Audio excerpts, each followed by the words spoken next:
As part of my ongoing quest to play a bunch of important games I missed over the years, I spent a few days getting stuck into Fez. And as much as I wanted to love it, it just didn't quite grab me. For a while I was confused as to why. The art is great, the music is even better, and there are a few truly genius puzzles. But between that is kind of a game that hates you, and I don't think Fez really does enough to get past that. This got me thinking, should games always be as easy to engage with as possible? What I'm talking about here is an issue of accessibility. But before we come to any conclusions, let's define exactly what that means. Accessibility is how easy a game is to engage with, either on a physical or mental level. How easy it is to understand, how easy it is to translate what you want to do into the game, and how easy it is to tell what's going on. That sort of thing. A game that is easy to engage with is fun, often relaxing, and is usually just a good time. A game that's harder to engage with makes you work for your enjoyment, but that effort and suffering often brings with it a much more precise and impactful vision. This of course doesn't include disability related accessibility stuff like colorblind modes and alternate control schemes, which are pretty much always a good idea. To give some examples from outside of video games, let's take a look at my two favourite movies from 2014, the year I bought Fez, but somehow never got around to playing it, Guardians of the Galaxy and Ex Machina.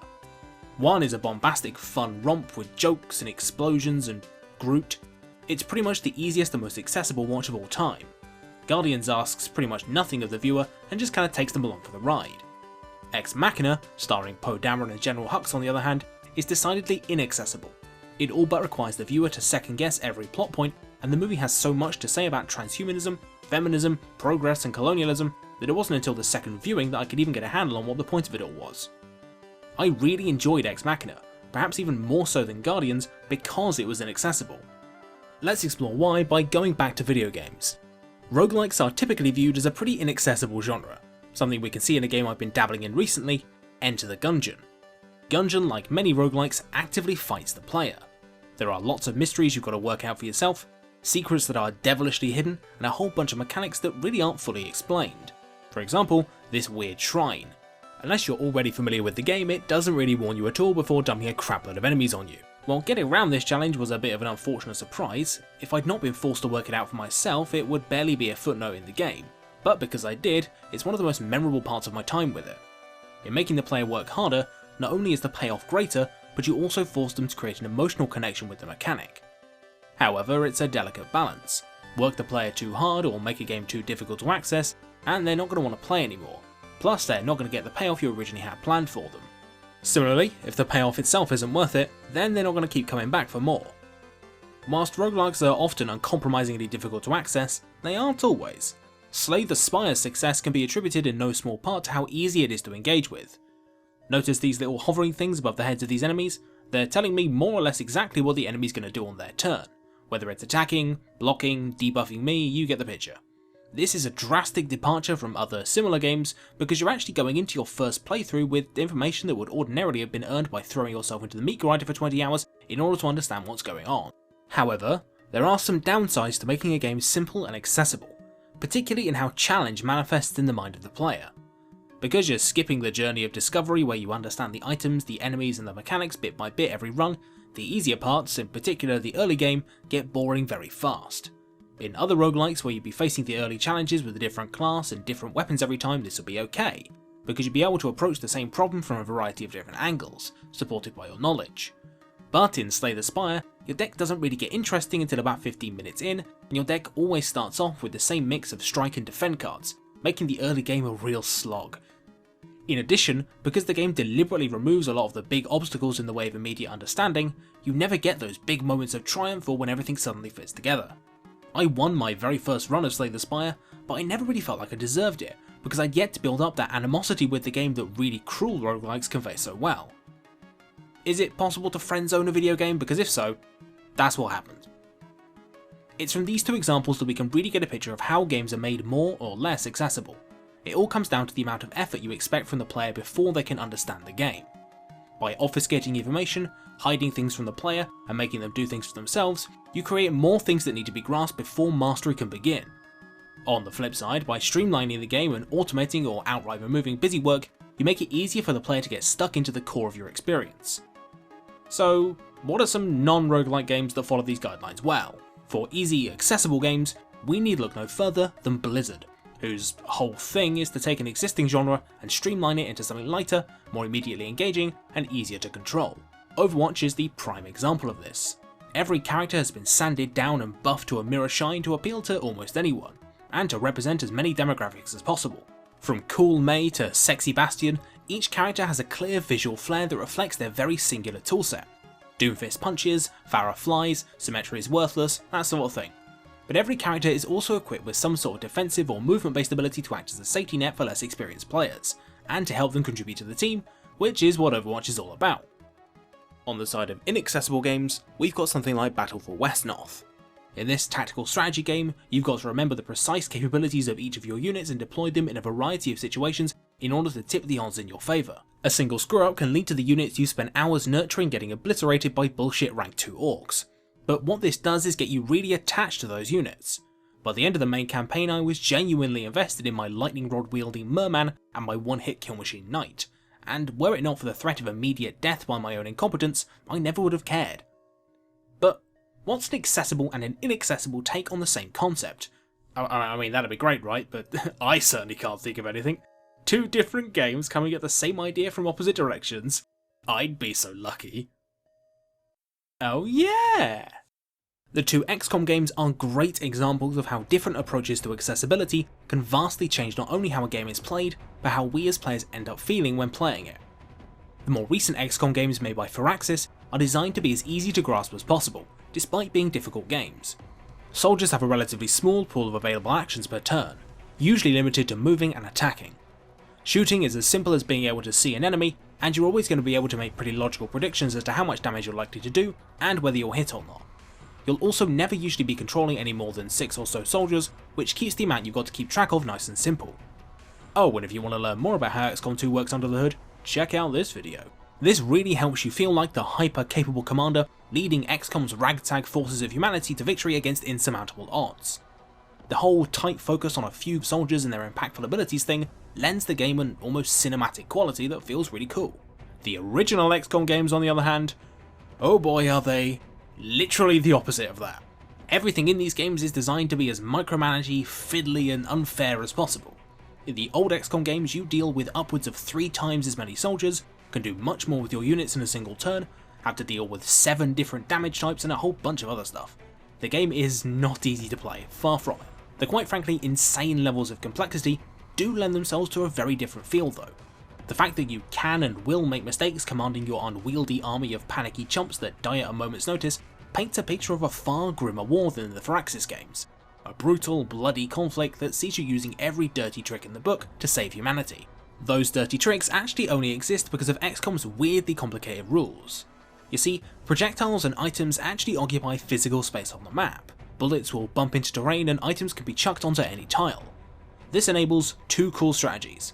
Firstly, the infamous lethal injection. Because bullets exist in real space, a shot fired at point blank range can't miss. This means that running an expendable soldier right next to enemies and going full auto is a great way to secure a kill. There's the even more questionable high explosive suicide bomber. By strapping a soldier with a primed high explosive and running them into the aliens, you essentially turn them into a walking bomb. Explosives only go off if they're on the floor between turns, so it's only when your bomber dies, dropping all his items, that he explodes, wiping out whoever killed him and basically anyone nearby. The old XCOM games force you to view the world from a distant, pragmatic perspective. When reliable weapons against the aliens are few and far between, lives can be snuffed out seemingly at random, and the aliens bring some of the most powerful troops to bear almost immediately, you're forced to utilise everything you know about the game in order to win. The mechanics are messy and fraught with obvious compromise, and that's exactly how the battles play out, and it makes you feel like the slightly cheaty tactics are just levelling the playing field. So, back to Fez. Using what we know, we can say that Fez is without a doubt a highly inaccessible game. The world is not intuitively laid out and navigation is deliberately confusing. Many of the puzzles require some mind-bending leaps of logic to decipher, and the floaty, imprecise platforming makes every climbing segment a true gauntlet, and you know what? Engaging with these parts of the game are some of my favourite bits of Fez. Oh, by the way, spoilers for a 5-year-old game you've all certainly played by now. The platforming might be painfully average, but by having a weak jump, Fez encourages the player to explore the far more interesting options given to them through the world flipping mechanic. and having to fight the platforming a little to get to the top of this huge vertical level while juggling the flipping mechanics actually made the ascent that much more rewarding. In addition, Fez's various languages can only be deciphered by going to specific rooms and working out the code, and this room in particular has my favourite puzzle in the game. This tranquil forest has two things in it. A big pillar loaded with characters belonging to this strange language you've seen since the start of the game, and this cute little scene. Have you worked it out yet? As someone who's dabbled in teaching English to kids, I instantly recognised a quick brown fox jumping over a lazy dog, otherwise known as a pangram, a phrase that contains all letters in an alphabet. Now if you match the words up to this obelisk here, we can translate the entire alphabet. Isn't that cool? Fez has a bunch of these puzzles which are hard to get your head around, but make you feel really smart for getting them. There's another one with a tuning fork that vibrates different sides of your controller, prompting which directions you need to flip the level, and another with an honest-to-god QR code you've got to spot and scan. QR codes themselves are a bit of a retro throwback in 2018, but it's still really clever. The thing is, for every moment of genius, there's 3 moments of arbitrarily obtuse design.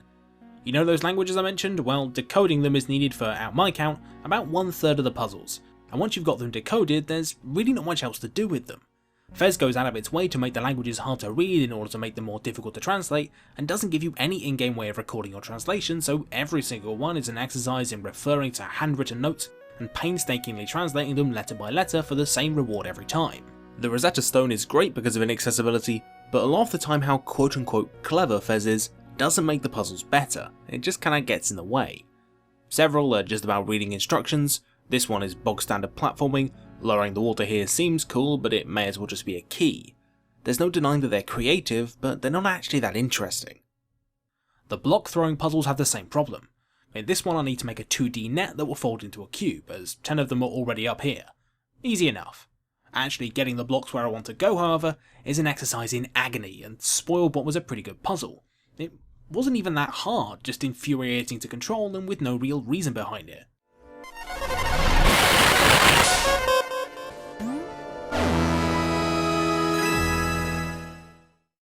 And that's what makes Fez and games like it so frustrating. Because despite my grievances with the puzzles, I actually quite like it. But far too often Fez is obtuse and difficult for no real reason other than my own inconvenience. And that's kind of the lesson here.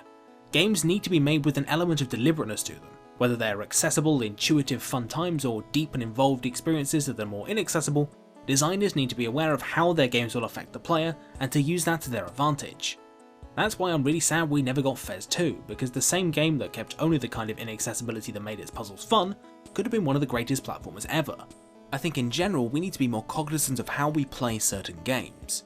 The intuitive nature of accessible games makes them great popcorn entertainment, but in order to experience some real authorial vision, we're probably going to need to play something that pushes back a little. Equally, designers need to realise the consequences of lowering the conceptual barrier to entry. Too low and you can make games even as great as Slay the Spire feel unfulfilling, but arbitrary complexity can sour even Fez's spark of brilliance. I wish I could say that all games could be universally improved by making them more accessible, but that simply isn't true, especially in the case of Fez. Making it more accessible would completely ruin it. But inaccessible games need to be inaccessible for a reason, not just to irritate the player. Games as art have a variety of complex effects on their audiences, and that's what makes designing them and talking about them so difficult. But it's only by exploring them that we can broaden our understanding of the medium. I'm sure there are plenty of people out there who are bored to tears by Overwatch's sleek design, but loved Fez's punishing, intricate puzzles. And who am I to disagree? In many ways... Wait, what do you mean I've got to wait a week for this clock to strike 12? Oh, fuck that.